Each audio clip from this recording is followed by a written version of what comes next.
It's even worse. Exactly. Then I may have a dog memory in my next life. Or My maybe an dog insect. memory maybe an insect. Or maybe a bacteria.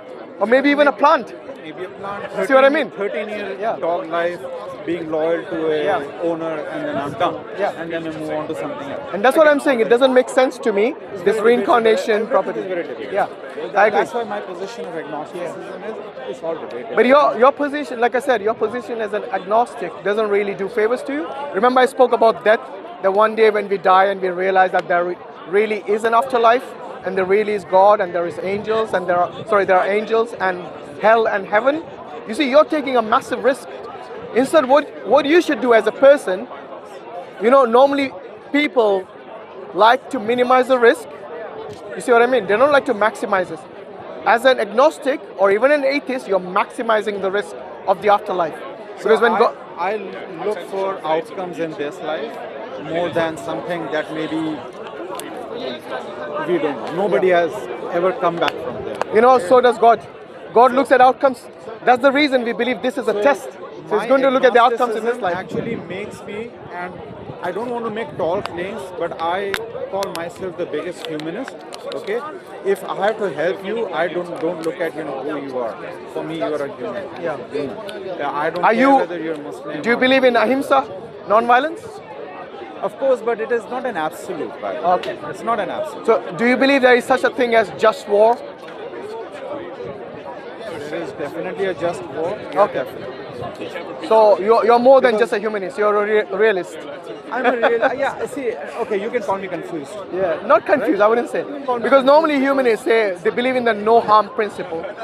As a humanist. No, but you need to be realist. You need to be, because there are things in life. I believe in justice. Because wherever there is injustice, like we see in Palestine today, yes, maybe these kids will grow up to be something that Israel doesn't want to be in the future. But they are actually creating the situation such that it'll get worse. When you indiscriminately bomb someone and the whole world does nothing, to me that is the biggest injustice. Because this is collective punishment for a whole people, for a small group they call Hamas. Yes, and even that to me is an excuse. Because even before Hamas existed, they used to kill the Palestinians. In the West Bank, there is no Hamas. They still, kill them. They still expel them from their homes and so on. Political discussions will never end. No, I'm not about political. I'm talking about justice, my friend. Yeah, justice. Yes. See, justice also, Hashim, if you really ask me, the definition of justice, the true definition of justice is very hard to come about. It has cultural nuances to it, it has religious nuances to it, it has societal, a definition of justice to somebody who has been born and brought up in West and somebody in East, it may actually differ. It might. It's very hard to find absolutism and... No, I'm not saying absolutism. What I'm saying is that you as a humanist, doesn't matter which part of the world you live, when you see injustice happening, you will know it. Trust me, you will know it. For example, if a child is being killed, yes, in any context, deliberately killed, you and I will say that is injustice. Absolutely. And that whoever does that the law has to actually be implemented in that situation where the perpetrator should be punished. But you see today's world, we see wars happening. For example, the Iraq war. Yes, it happened. It happened on the basis of what? Somebody said there is weapons of mass destruction. Exactly, and turns out that it was a complete lie. So we have politicians who actually destroy a country based on lies, and nobody ever brings them to justice. In fact, they are out there openly still propagating whatever politics they want. They go to universities, get paid millions just for a lecture. So instead of being punished, they're getting rewarded. But do you agree justice has different contexts in different societies, different environments and everything? You see, this is where... I think there are certain nuances. We need a big think tank, in my opinion, across the world, from all societies, all political views. We need people to really define justice.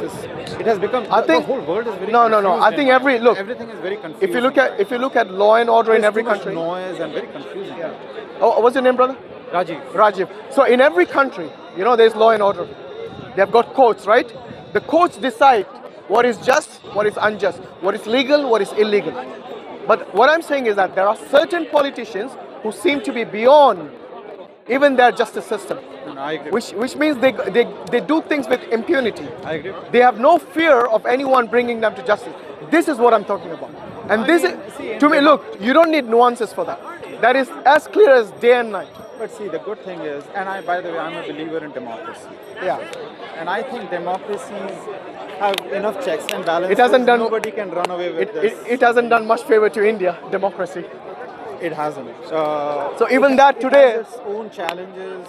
And by the way, it's not only India; it's all around the world. But somehow, I guess it has this way of taking people forward. People do get left behind and all that. But what I'm saying is that today, democracy, which used to be good at one point, yes, is by the people, of the people, and for the people. I think that principle has gone out the window. I know. Okay, today they're able to manipulate the voting systems. They're able to manipulate the voters. They're able to bribe them. They're able to, exactly.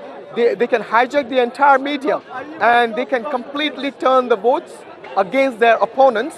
Sometimes even getting rid of the opponents. Yes, like we have seen in Bangladesh recently, isn't it? For 20 years, this woman, I don't know, 15 years or 20 years, Sheikh Hasina has been like a dictator, but they called it democracy because every time they're voting, it was like completely flawed. It was completely rigged, and we see this all around the world. So even democracy, I've lost respect and I've lost the trust in this so-called democracy as well. Maybe at one point it worked, but today I think it has been hijacked by powerful and rich people who can manipulate the system to their own benefit and their own gains. And that's the reason, you see, we as Muslims, we believe that the best system, the best justice system is the one that God ordained for us. Because He's created us, He knows exactly what is good for us and what is bad for us. You see, as an agnostic, if I were to ask you, where did you take your morals from? What would you say? What is your basis for your morals? Sure, absolutely. One is conditioning because of my parents. Yeah. And the society? It started with parents because everyone grows up closest to their mom. Yeah, of course. So obviously conditioning by parents, and then comes the society. Yeah. And then it just keeps expanding from there, and then you start framing your viewpoint. That's. But do you think that is something which is acceptable? Because if the society and even the parents, if they collectively all say that we agree upon something which in your heart you feel to be bad. I'll give you one example. Today there are many, I'm not talking about your parents, I'm talking there are many parents who would have no problem with abortion. They would abort the child, yes? And the country where they're doing this obviously allows it, which means it's legal. Yes? Yeah. Which means it's legal. So you see, both parents and the society allow something. I don't know where you stand with abortion as a humanist. Are you for or against? Yeah, so I have a pretty.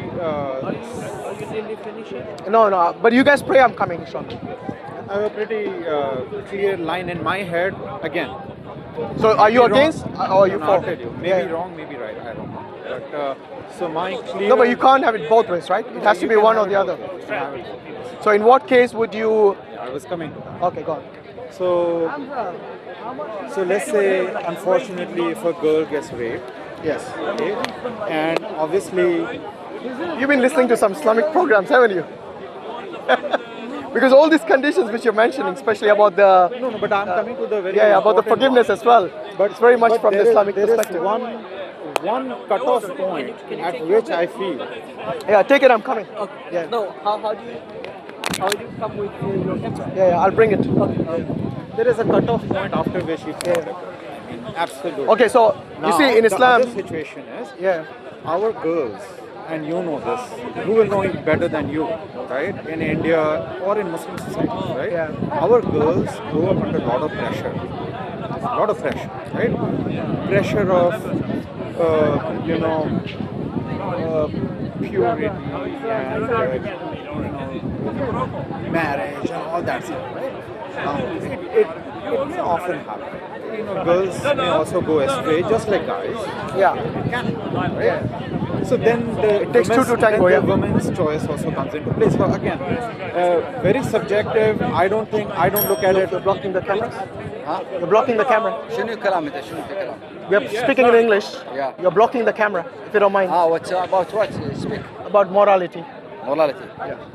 Do you know morality? Okay, good. I don't look at it, Hashim, in black and white. It's Brother, very you hard. should, because that's If I start looking at black and white, No, it's not I black will and white. I'll use your word justice and injustice. I'll do injustice to somebody. Yeah. I'm not saying it's black and white. I'm saying there are nuances, of course. You mentioned a very good point with regards to rape. Yes, in certain situations, our scholars allow abortion because of the circumstances and the harm it will do to the mother. Yes. Other circumstances where, for example, there's a life and death situation for the mother, in that situation also they allow. So you see, we look at nuances. It's not like we are just everything is black and white. We do look at nuances. But what I'm saying is that most of the abortions, I would say more than 90%, that takes place in all countries, and I'm talking about millions of fetuses being aborted every year, yes, in many countries around the world. Majority of them is because of them, it is unwanted pregnancy. Pleasure. I understand. No, it's unwanted pregnancy, Unwanted not or pressure. pleasure, yeah. Yes. So, and whose fault is that? Is it the parent's fault, or is it the fault of the child who's being aborted? Sorry, I didn't get you. The Okay. child has During the abortion, okay, one individual dies, which is the child. That's why it's an abortion. Yes. So you abort the child, and the child dies. Was it the child's fault, or was it the parent's fault? Parents' fault, exactly. And that is where justice, we can see that this is injustice. A child who cannot even speak, a child who cannot defend itself is being aborted mercilessly. I don't know if you've actually had the unfortunate circumstance to observe, even on a video. I don't. Yeah, you actually, I don't recommend anyone do that. I would not even. Exactly, because they many times they do it in a very barbaric way, where they limb by limb they destroy the child. Yes, because this is something which, like you said, you don't even want to hear it. It's that bad. But this is happening in reality. Millions. Yeah, exactly. So I'm talking about millions. So you see, even if the society agrees and the parents agree, I wouldn't call it just. Agree. Okay? And that's the reason we go back to God Almighty, because He tells us what is justice, what is unjust. In the Quran, Allah says, if anyone who takes the one life, who kills one individual, one person, yes, without any just cause, it is as if they have killed the whole of mankind. And if you save one person, then it is as if you have saved the whole of mankind. This is in chapter 5, verse 32, Surah Al-Ma'idah. So we have a justice system, and we believe that God is the only one that we can rely upon, and who is going to be unbiased and just all the time. Because He, like I said, He's created us, so He knows us best. Yes? When I look at all the different systems, I think Islam makes sense from many angles. Yes, like I told you, in terms of the afterlife, if everything is true, then, sorry, was it Rajiv, yeah? Rajiv, after you die and everything is true with regards to God, angels, hell and heaven, would you, and I want you to think before you answer this, would you really want to take such a massive risk where you want to give away everything for an eternal damnation in hellfire? And this is not about fear. This is about you thinking logically. Because you see, when you, for example, when you are going on travel and you're packing your bags, you think before you pack as to where you're going. So this is a place where you're going which is going to be eternal. So I'll answer it this way. You use the word if. Yes. If. My whole position starts with that word if. Good. And that, Yeah. that's where, I mean, everything is possibly you're right. Maybe you're completely wrong. Right? My position starts with that. Okay. If I'm wrong, let's say we both die and we know one day we're going to die, it's something inevitable, then neither you have taken the risk nor I have taken the risk. If nothing happens after life and there is no afterlife, that is it. That's the end. You see, we become dust or ash, yes, and that's the end of it. But you see, neither of us are going to take a risk. There's no risk involved when there's nothing happening after life. But there is a huge risk involved if there is an afterlife. So the question remains, are you willing to take such a massive risk? As an intelligent person, would you take such a risk? I will. It's like a stock market. Okay? Yeah.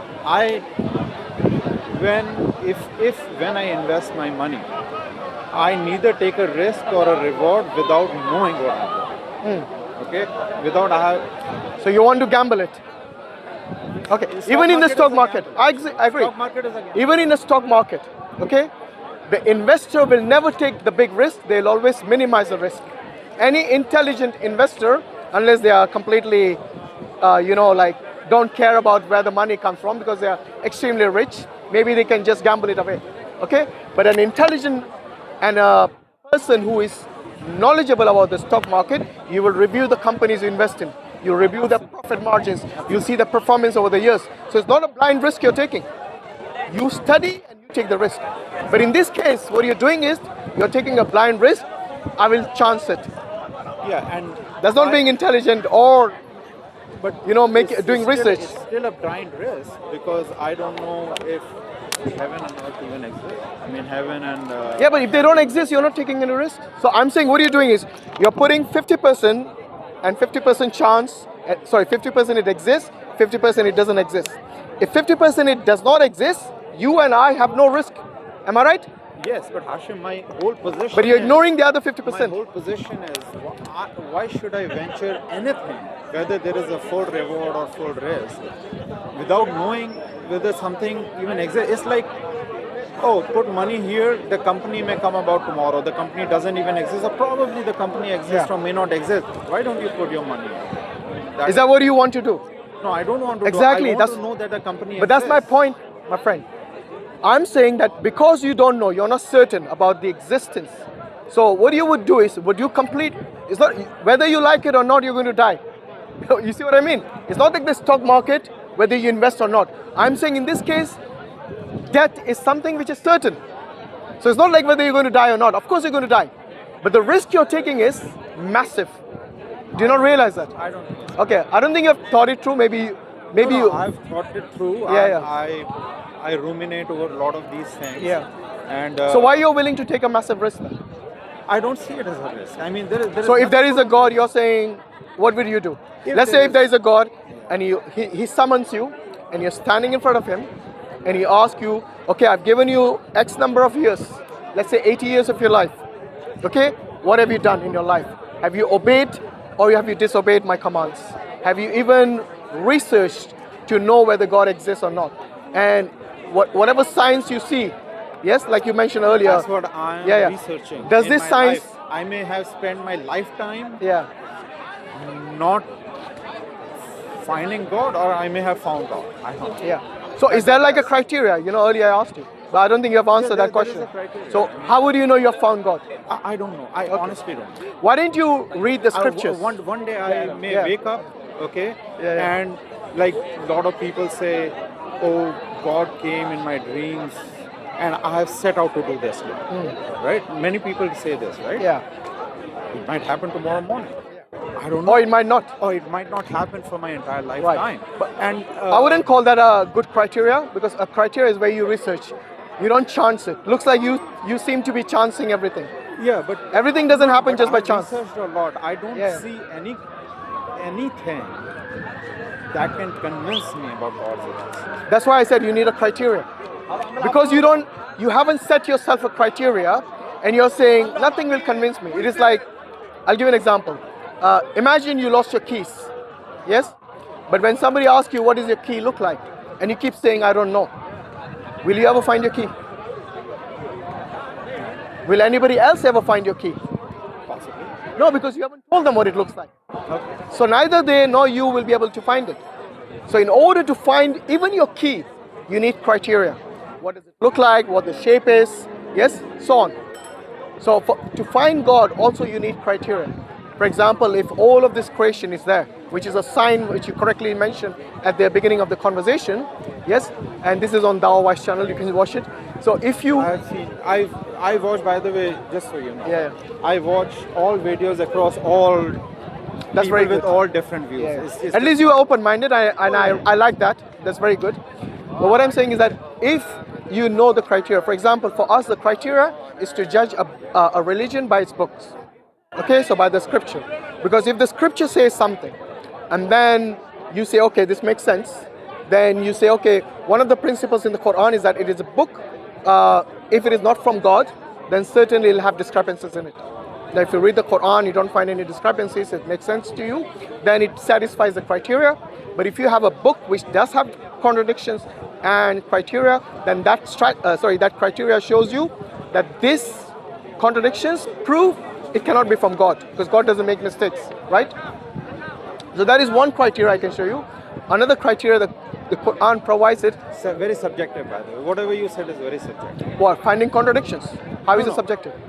Everything you said is quite subjective because, again, it all goes back to... Because you're able to identify criteria It's all based on contradictions. Based on your own conditioning.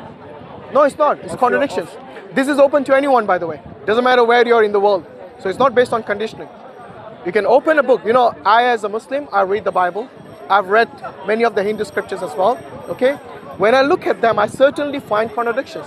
And I pointed out, okay, this is where I found the contradictions. So far, I have not seen any Muslims come to and say it might be a misunderstanding, which we have to explain to them, which you have seen on our live streams, which you have every Thursday at 5 p.m. UK time. We show them that this is not a contradiction. Many times they do come, oh, I found a contradiction in the Quran. But when we show it to them, it is actually their misunderstanding of the passage. Or they might have missed another passage which gives you more explanation about it. So this is not subjective, this is very objective criteria. You see what I mean? It's debatable. I mean, I've watched a lot of videos, so Yeah. I don't get convinced by any. It's just not one. Yeah. But like I said, look, as long as you're and the other open-minded, thing is just because others may have contradiction doesn't prove that you don't have. okay, let me ask you this. You cannot do the corollary. No, you can't. Because would you believe any book which claims to be from God and it has contradictions? Does God make mistakes? Because a contradiction is a mistake.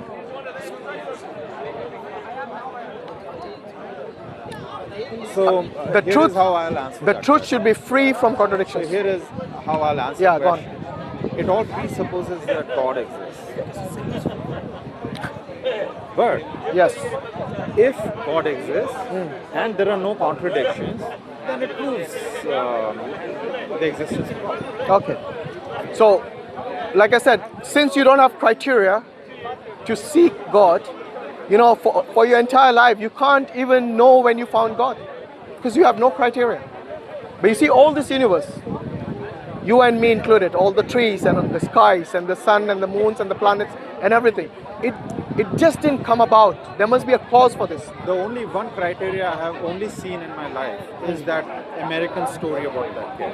That's the reincarnation. Yeah. That makes me believe there is something metaphysical. It may not be God, by the way. It may not be God. I don't know what it is. Could be the jinn. Could be the jinn, it could be angels. Which is I don't know metaphysical what as well. it is. Metaphysical. Yes. Something which transcends us, right? Do you know there's That's something the only metaphysical? thing I have seen. Yeah, there's something metaphysical within you. Do you know that? What is that? Yes, you know Allah in Surah Al-Fussilat says He'll show you signs beyond the horizons, in the horizons, and within yourself. What is that within yourself? Your consciousness. Oh, I've watched these videos back. Yeah. So Your consciousness, you can't look in a lab under a microscope. You can't have empirical evidence for it. So now one of the scientists has proven that consciousness is also energy. You can measure it. What do you mean energy? Google it. Which science? So, you know, when This a is- lot of theists say Yeah. consciousness cannot be felt, measured, kind of thing, how you are Yeah. describing, right? Now, one of the scientists has actually proved that consciousness comes from electrical signals in our brain. No, that's I've looked into this. So And it was very fascinating. Very fascinating. electrochemical impulses in the brain is not consciousness.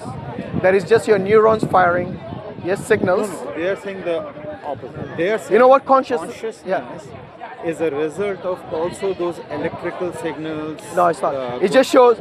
Okay, let me ask you this. Do you know what consciousness actually means? Just describe it. Yeah, but if you don't know what consciousness means, I can describe in my own way. yeah, but, go I on, don't describe know. in your own way. Oh, okay. So consciousness is basically, if I take my bare bone body, Yeah.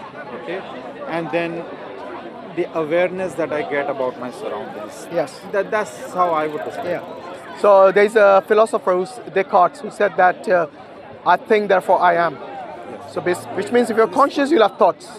You'll be able to think and so on. It's And called the absolute truth, by the way. yeah, and you will know what's in your environment. You'll perceive things. Yeah, which kind of what you mentioned. I agree. But you see, this is something no scientist. That's why it's called the hard problem of consciousness. To this day, no scientists have discovered this, but everyone believes it by faith. So what you were talking about metaphysical, consciousness is part of that.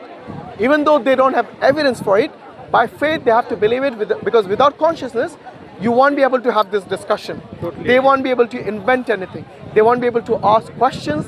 They won't be curious. They won't be able to do anything because every single faculty of reasoning that you have and every single senses that you have, they're all linked to consciousness, without which you can't operate. Now scientists are proving that it is a result of electrical. I don't know. I've looked into this, brother. I think you should look. looked into it, Yeah. and By the it's way, a you very said. fascinating By the way, you said one scientist. You know, when somebody says one scientist, I mean, one as in scientist community. no, even the scientist community. To this day, they would have got the Nobel Prize if they did that. I think the reason they haven't research in done motion, it. right? It's research in motion right now. Yeah, but that means it's not proven. I know it is not proven, but Okay. now eventually. Okay, I got to go. Give me as well, 5 but minutes. It was fascinating talking to you. Yeah, no problem. So what I'm saying is that look, they're now proving that consciousness also is a measurable, something measurable. Rajit, as a result of you some kept saying they're proven. If Not they, proven, they're in yeah, the process. no, if something is in a process, it's called what? It's called an opinion. Okay, it's called a No, it hypothesis. is experiments. Yeah, and I know. Theoretical experiments that may result. Because in- earlier you said the word proven. No, not. It's proven. hypothesis. So look, hypothesis can be, there are certain scientists who say that we all came from aliens. That's a hypothesis. It means nothing. Yeah, I agree. Exactly. So until it is peer reviewed and it reaches the status from a hypothesis to a theory, then it is irrelevant to the scientist world. I completely agree, but we are getting. I think it's. Yeah, that's a claim. So what happens? It is like that so guy what do saying you we think- came from aliens. so what do you Oh, we are think getting if there. They prove. Let's say one day we wake up, breaking news on TV. Yeah. Right. Consciousness has been proven and fully measured. What would your position? Okay, I will say, first and foremost, naturalistic science doesn't deal in metaphysical. Okay? You and I know consciousness is from the metaphysical realm. Naturalistic science deals with proofs and evidence and empirical evidence from our world, which they can observe. But what if they prove? No, but that this it is is naturalistic, this is not metaphysical. it is like me telling you, what if one day you discover plastic with a metal detector? It makes no sense. It is like you're using the wrong tool for something which you're calling metaphysical. You're using science as a tool, That's what which I'm has saying. Maybe which is this a wrong was our tool. Human limitation. We always assign metaphysics to it, and now we are finding out it is actually not metaphysical. No, give me one example of metaphysical thing which scientists have found. You'll never have an example. Let's say. Give me an if example. Consciousness No, but this is proven to something- be not metaphysical. Rajiv, with all due respect, this is something you're saying may happen. I'm telling you, give me from the past something which is metaphysical, which naturalistic science discovered. I don't know. Exactly, because this is not the realm, this is not the job of scientists to look for the metaphysical. See what I mean? This is something from the philosophy of science which you can infer things, and that is what I meant. That if I were to ask you, Scientists are not set out to disprove God or disprove metaphysics. It's not about disproving. They cannot have their find own the journey. metaphysical. Now they happen to find these things. They are in their own journey. Most scientists, they're so much into their own world.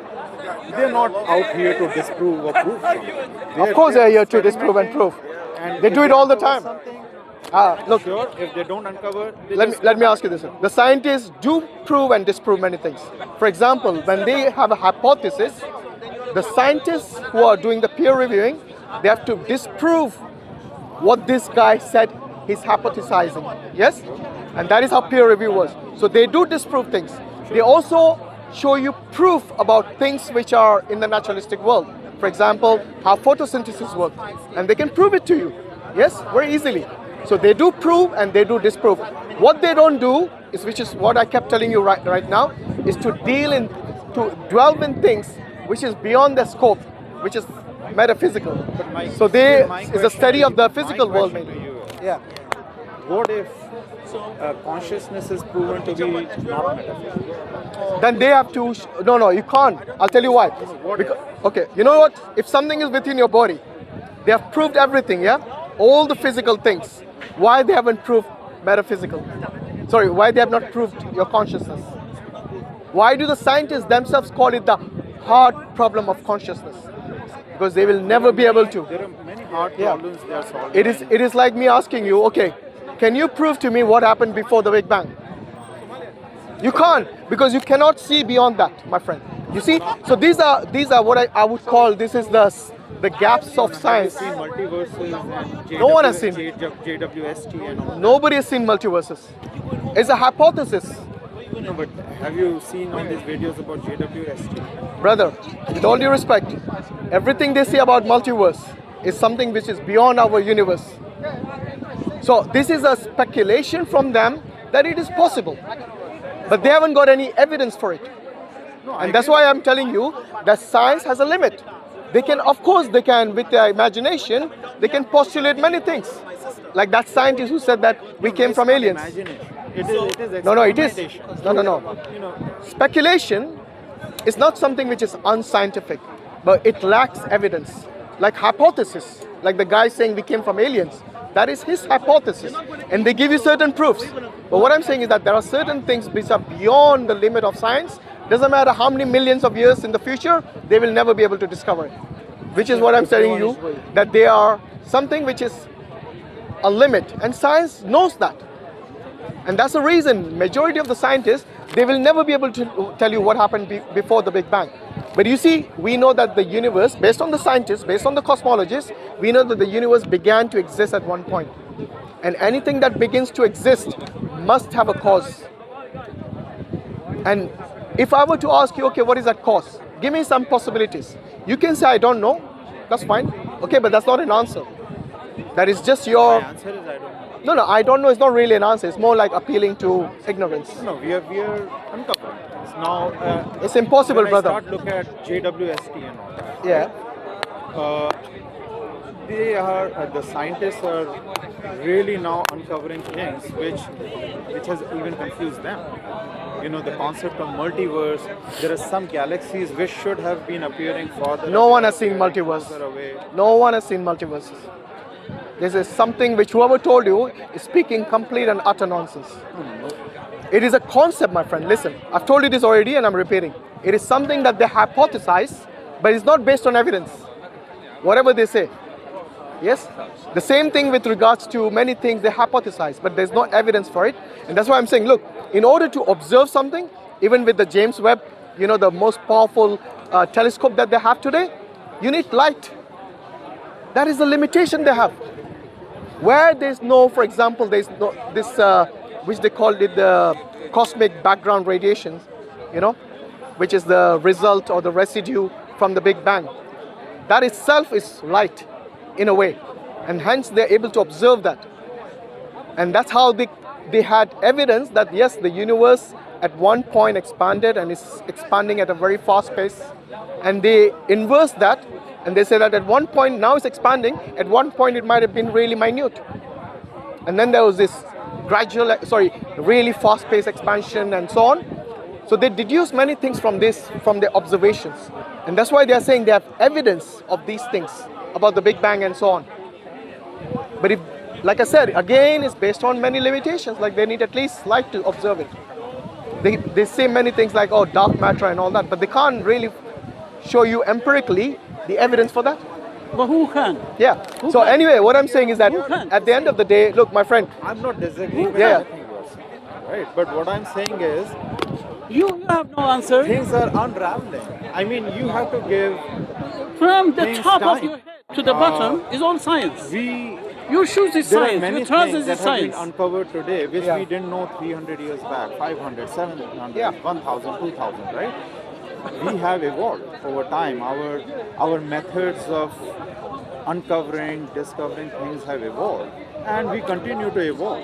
I don't No, it's know. not- You look, and I will not exist 100 years, 50 years from now, 30 years. yeah. I'm not talking about the evolution. There is Everything is something- no, no, I'm evolution. not talking evolution. Everything is evolution. I'm saying I'm going to wrap up in 2 minutes. Yeah, and I have to go So as well. what I I'm have to saying go is, back look, to the hotel all I'm now. saying is that science has Yeah, limitations, this is so mean. and You we have need to wrap up we need so to quick. we have been speaking for quite a while. No, my friend. Stop mocking. You by are the way. wrong. Anyway, You're look, wrong. Science has Religion limits, and that's all is we're saying. Fiction. Yes? I will say All everything religion has are limitation. fiction. Yeah. And, And it is fairy human I don't tales. listen to ignorance. It is human nature to overcome limitations and find new things. No, but humans have to acknowledge that there are certain limitations they cannot overcome. Yes? Well, find out. And the scientists know That's this. what my agnostic No. position We is. set The this. scientists know We this. set this. The scientists know this. They cannot discover things about the metaphysical because it's outside this realm. And we know They that. say story abhi baki hai. Huh? Story abhi baki hai. No, but this is, they know. They know certain stories are just stories. Anyway, thanks for your. Great meeting you. Yeah, likewise. You know, I'm traveling from US and I'm here for only 10 days. Oh, is it And okay? I just wanted to come here and just say Yeah. hello. And Very nice meeting My you. friends. And hopefully we see each other again. If you Why don't you don't come on wake Thursday up, on our you'll live never stream one grow. day? I'm Yes, heading don't back. wake No, up, I'm going you'll to never grow. Scotland tomorrow and then Are Friday you? I'm going back. Okay, no problem. You take care, Rajif. Thank you very much. All right, Jazakallah khairan, everyone. Assalamu alaikum wa rahmatullahi wa barakatuh. May Allah give them hidayah. I am too difficult for you, no? No, you're too ignorant for me. You're ignorant. You're ignorant. Still have got to. Is it? You're ignorant to the fact. Get a life, old man. Religion- Get a life.